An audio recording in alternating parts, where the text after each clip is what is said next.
오늘 주신 하나님의 말씀 열왕기하 제2장 1절부터 25절까지 말씀입니다. 열왕기하 제2장 1절부터 25절까지고요. 지금 읽는 것은 8절, 9절, 10절, 11절까지 8절에서 11절까지만 같이 읽겠습니다. 우리 천천히 같이 읽죠. 시작.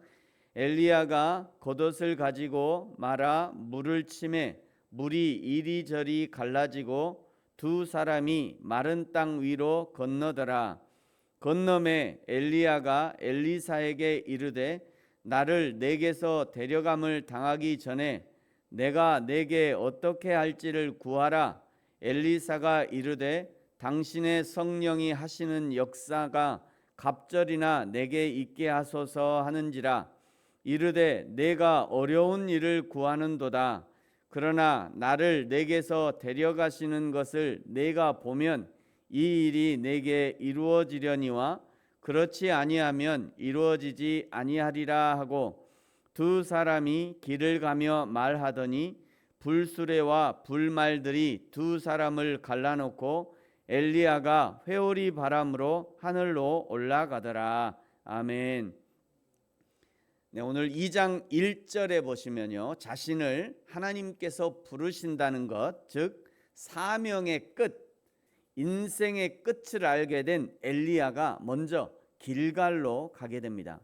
길갈은 선지자들의 활동 중심지요, 여호수아 이후에 신앙과 정치의 중심지가 된 지역입니다.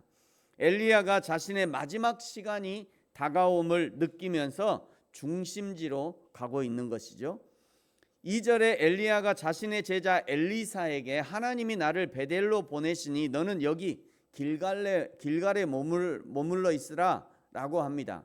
엘리야는 왜 자신의 몸종이면서 후계자인 엘리사를 떼어놓으려고 했을까? 첫째는 엘리야가 자신의 최후가 임박했음을 알고 마지막 지상생활을 홀로 묵상하는 시간을 보내기 위해서 그러지 않았겠는가? 둘째는 자신이 승천하는 영광을 엘리사와 생도들에게 나타내지 않으려 했던 그런 겸손의 모습도 있을 수 있겠다. 세 번째는 엘리사의 충성과 사랑을 시험해 보기 위해서 그랬을 것 같습니다. 그러나 엘리사가 여호와께서 살아계심과 당신의 영혼이 살아있음을 두고 맹세하노니 내가 당신을 떠나지 아니하겠나이다 대답하고는 두 사람이 베델로 내려갑니다.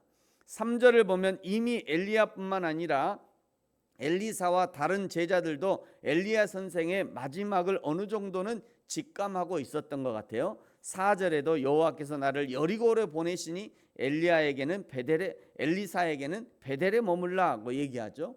5절 여리고에 있는 제자들도 엘리사의 마지막을 직감하고 있었던 것 같아요.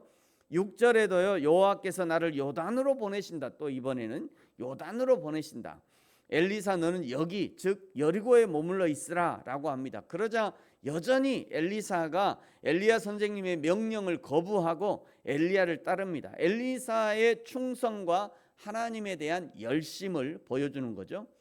7절에 이 모든 광경을 엘리야의 제자 50명이 요단 강가에서 지켜보고 있습니다. 다른 제자들과 엘리사의 차이를 드러내고 있는 거죠. 다른 제자들은요 엘리야 선지자의 마지막 사역도 불구경하듯이 강가에서 지켜보고 있지만 그러나 엘리사는 선생 엘리야가 어디로 가든지 따르고 있는 거죠. 여러분 누가 제자가 됩니까? 그 선생을 바짝 붙어 다니는 자가 제자가 되는 거예요.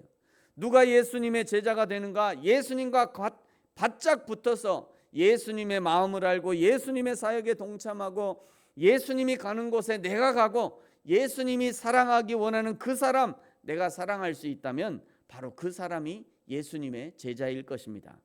8절에 엘리야가 자신의 겉옷을 벗어서 요단물을 치자 요단강이 갈라지고 마른 땅을 엘리야와 엘리사가 건너게 됩니다. 그러면서 9절에 엘리야가 엘리사에게 여호와 하나님이 나를 데려가시기 전에 내가 내게 어떻게 할까를 구하라 하자 엘리사가 요구하죠. 당신의 성령이 하시는 역사가 갑절이나 내게 있게 하옵소서. 이것은 문자 그대로 2배의 능력을 요구한 것이라기보다는 하나님의 일, 선지자의 사역에 대한 엘리사의 열심을 표현한 것으로 보는 것이 타당합니다. 왜냐하면 엘리야 승천 이후에 실제로 엘리사의 사역을 보면요, 엘리야보다 2배 이상의 기적이나 역사들이 있었다고 보기는 어렵기 때문입니다. 엘리사의 요청에 대해서 10절에 엘리야가 대답하죠. 내가 어려운 일을 구하는도다. 그러나 나를 내게서 데려가시는 것을 내가 보면 이 일이 내게 이루어지려니와 그렇지 아니하면 이루어지지 아니하리라.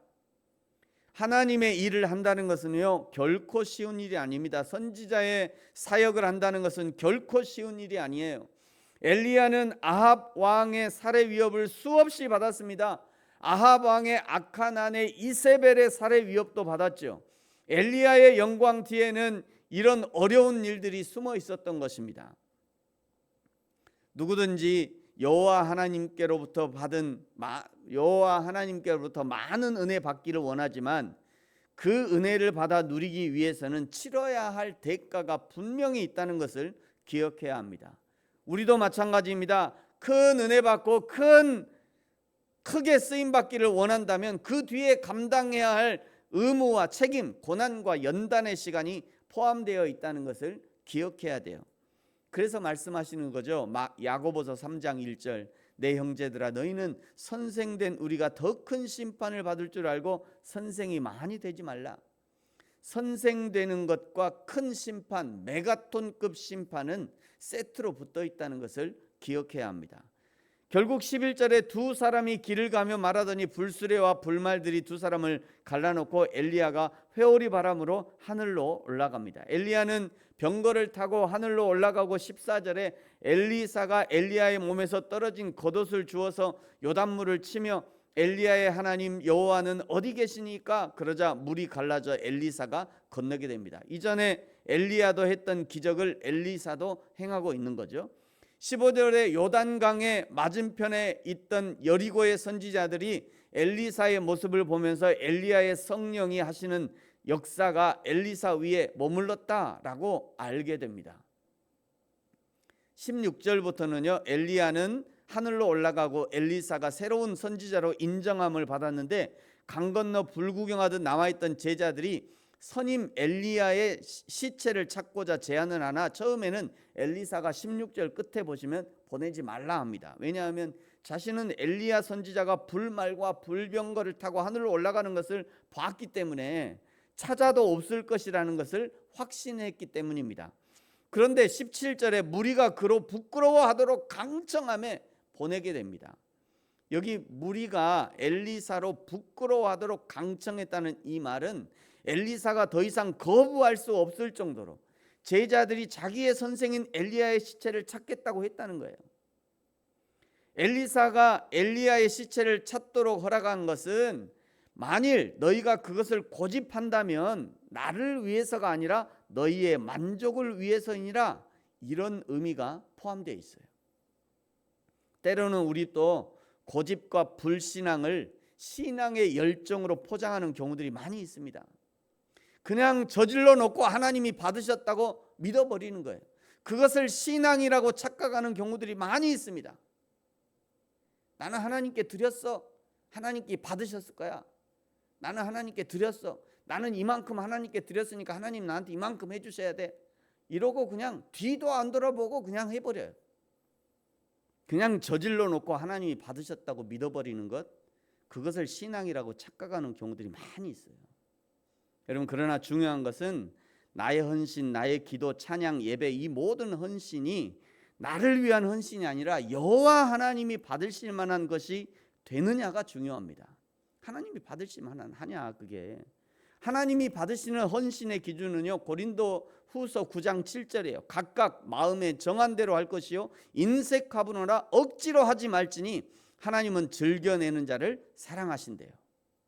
억지로 하지 말래요. 인색함으로 하지 말래요. 꼭 이런 거 들으면 꼭 억지로 하지 말라, 인색함으로 많이 해라, 그런 얘기 아니잖아요. 인색함으로 하지 마라 이 얘기 들으면 많이 해라 이렇게, 아니 그 얘기 아니에요. 지금 그 얘기 하는 거 아닙니다. 각각 그 마음에 정한 대로 하래요. 정한 대로.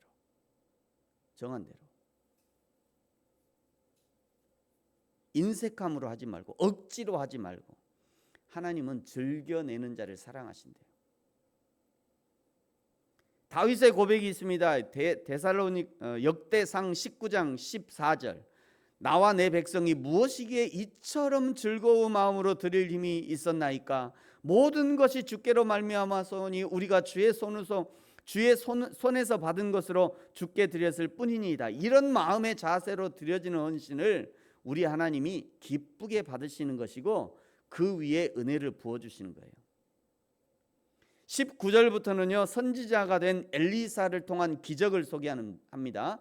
열매 맺지 못하는 나쁜 물에 엘리사가 소금을 던져 넣으니 그 물이 고쳐졌다. 23절부터는 엘리사는 대머리라고 놀리는 엘리사는 대머리다라고 놀리는 아이들을 향해서 저주하자 곰이 나와서 아이들 중에 40명을 죽이는 일이 벌어집니다. 여기 아이들은요 유치원 수준의 아이들을 말하는 것이 아니라 12세부터 15세 정도의 아이들, 즉 자기의 행동에 책임을 질 수 있고 이스라엘에서는 성인식을 거친 자기 행동에 책임을 져야 하는 다 큰 아이들을 가리키는 거예요. 이것은요 당시 여호와를 떠나 우상 숭배에 빠져 있는 이스라엘 백성에 대한 심판을 상징할 뿐 아니라 이제 사역을 시작하는 엘리사의 신적 권위를 증명하는 행위이기도 하기 때문입니다. 즉 하나님의 사람인 자신을 조롱하는 것은 곧 하나님을 조롱하는 것과 동일한 것으로 엘리사가 간주했던 거예요. 그러니까 여러분이 조 목사님 대머리라고 놀리면 곰 나와요. 큰일 나요. 똑같습니다. 모든 다 똑같아요. 저 사람은 어떻고 이렇게 하시면 안 돼요. 우리 모두가 하나님의 사람이잖아요. 우리 모두가 하나님의 왕 같은 제사장이거든요. 저 사람도 그렇고 이 사람도 그렇고 서로도 비난하거나 그렇게 하면 안 돼요. 왜냐하면 각자 사명이 있거든요. 어떤 사람은 주부의 사명을 열심히 감당하는 사람이 있어요. 그 사명자거든요. 그게 어떤 사람은 청소하는 사람이 있어요. 그 사명자예요.